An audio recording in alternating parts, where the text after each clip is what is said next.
A girl named Becky, along with her husband Dan and her friend Hunter, are fans of extreme sports. During another rock climb, Dan makes a mistake and dies. A year after the death of her husband, Becky falls into depression and stops keeping in touch with her loved ones. The evenings go by faster, memories of her husband becoming rarer in her attempts to reach the bottom of the glass.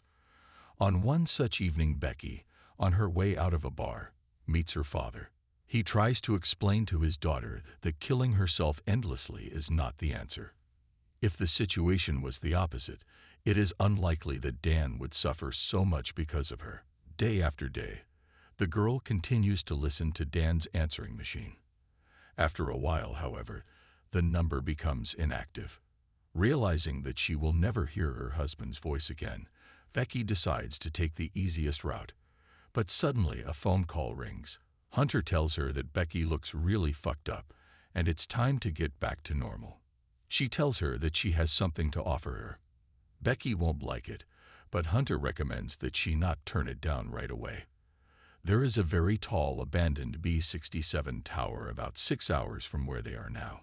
Hunter intends to climb it and offers Becky to keep her company. This tower would be the perfect place to scatter Dan's ashes. Becky, of course, refuses, but the next day she says yes. Becky's friend is delighted that she has made the right decision, and together the girls set off to climb the tower.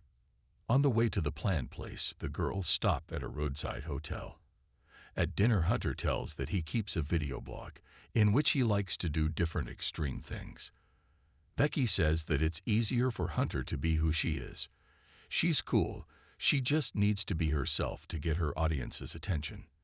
A little later, after learning that charging phones at the place is chargeable, Hunter shows a little life hack: how you can charge any device by unscrewing the light bulb of a light fixture. Upon reaching the place, the girls take with them only a 15-meter rope, a selfie stick, a quadrocopter, and a couple of bottles of water. The plan is quite simple.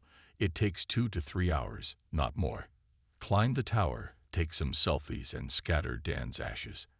After all that's happened, Becky is clearly worried after a year of drinking and lack of training. However, with shaky hands, she starts climbing the rusty ladder following Hunter. The higher they climb, the less secure the metal structure becomes. With each meter, the strength of the wind increases and the vibrations of the rusty ladder increase. At about 300 meters of altitude, one of the rungs of the ladder breaks, and the girls decide to take a short break.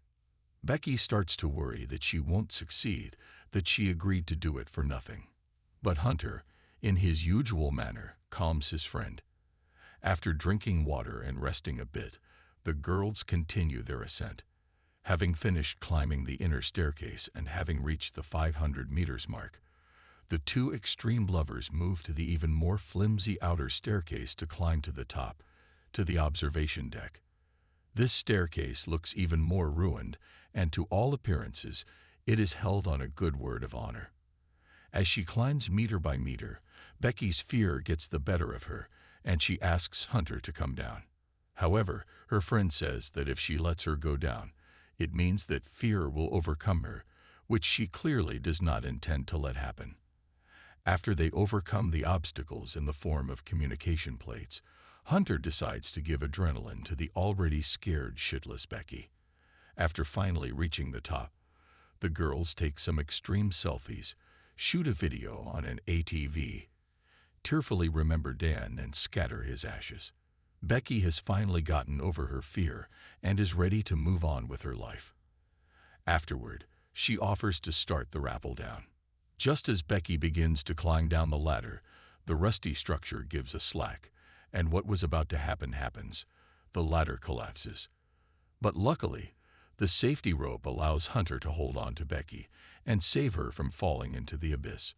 Hunter then manages to pull Becky back to the top of the tower. The girls are shocked by what happened, but are happy that they were able to handle the situation. Hunter says it's a shame they didn't get to capture such an epic moment on camera. At that very second, they realize that the only way they could have gotten downstairs was down the stairs. Becky starts to panic, realizing that the situation is extremely fucked up. They are in the middle of the desert on an abandoned tower. Phones are out of service. They have no food, and all their water is left in their backpack that fell on a satellite dish. On top of all that, Becky didn't even notice she had gotten a deep cut. Hunter tries to stay positive and assures them that the rumble of that ladder falling down must be audible throughout the neighborhood, and right now someone is probably calling emergency services. The girls begin to suspect 5 hours later that no one is coming to their rescue. Hunter recalls that her phone was definitely picking up a signal down below because she saw likes on Instagram. However, she can't know for sure at exactly what altitude the connection was lost. Hoping that the connection was lost very close to the summit, Hunter ties her phone to a rope and lowers it down to catch a signal. However, this yields no results. Becky suggests that they prepare a message to be sent as soon as there is a connection. They then put the phone in their sneakers, cover it with a push-up and drop it down. They don't know if they managed to send the message or if the phone crashed after all, but all they have to do now is just wait and hope that everything worked out. A little later, Becky notices a tattoo on Hunter's leg.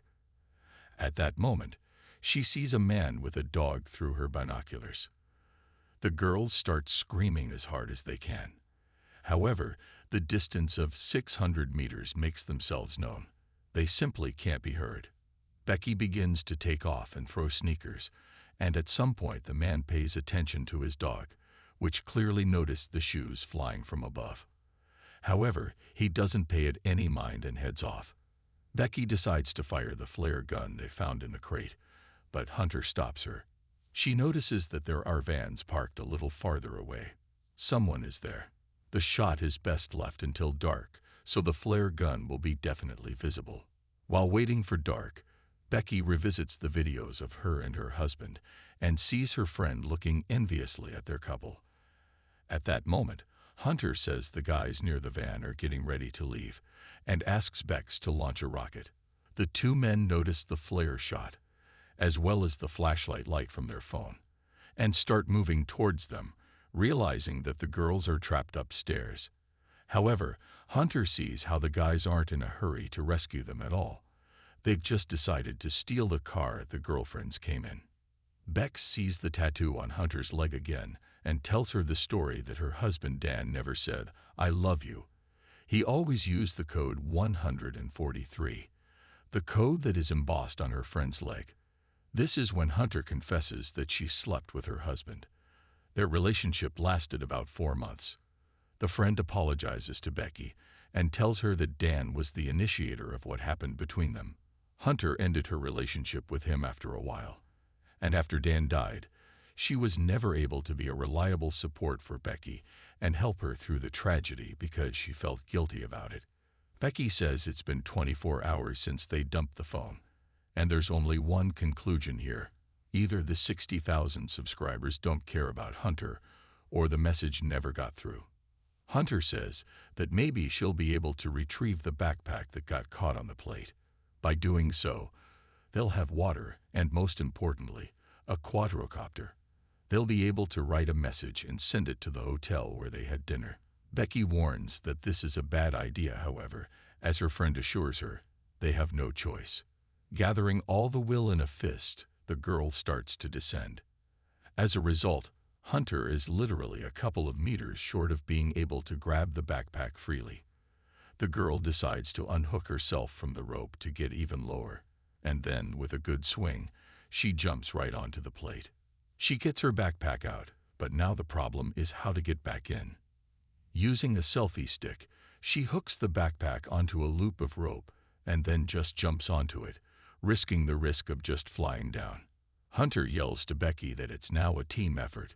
She's going to climb up the rope, and Bex has to pull on the rope as hard as she can.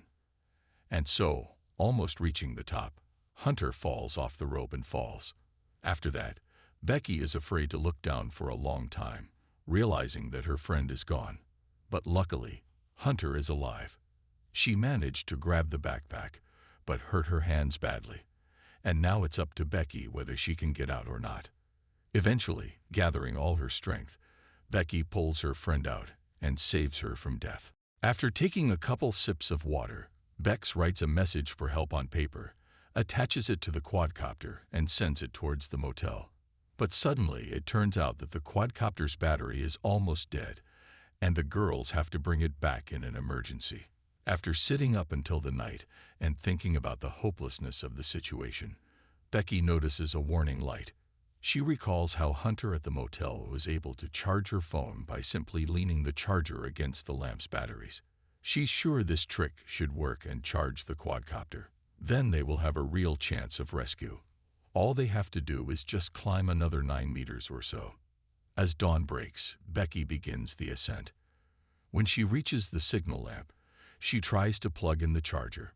However, the plug contacts won't reach. Bex puts a gold ring inside. Voila! Charging is in full swing. In this position, Becky needs to hang on as long as possible to charge the copter to the max. Becky's desire to survive was so strong that even the damn parrot couldn't stop her. Having coped with the task on a hurrah, the girl goes downstairs and proceeds to send the copter to the motel. It remains to fly a dozen meters, and of course, Becky begins to scream hysterically, realizing that the last chance for rescue was lost. Surviving even this night will be nearly impossible, let alone further waiting to be rescued.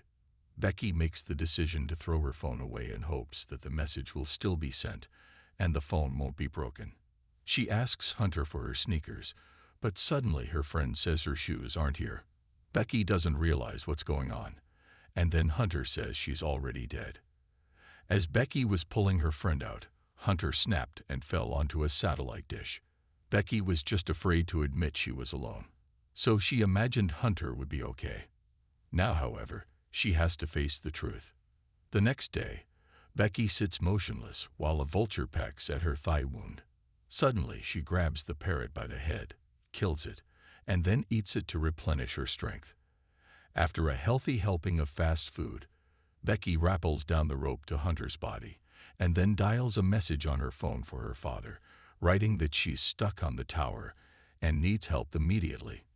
She then shoves the phone first into her sneaker and then into Hunter's body and drops it down. In the evening, Becky's father gets the message, notifies all services, and rushes to the tower, near which a bunch of rescue vehicles have already gathered. At first, Becky's father can't find his daughter, and after seeing the rescuers wrapping the body in a body bag, he realizes that he's probably too late. However, in the last moment of the movie, he hears Becky calling for him from the ambulance. You have been on the Recap Roman channel. Subscribe and give it a like. See you soon.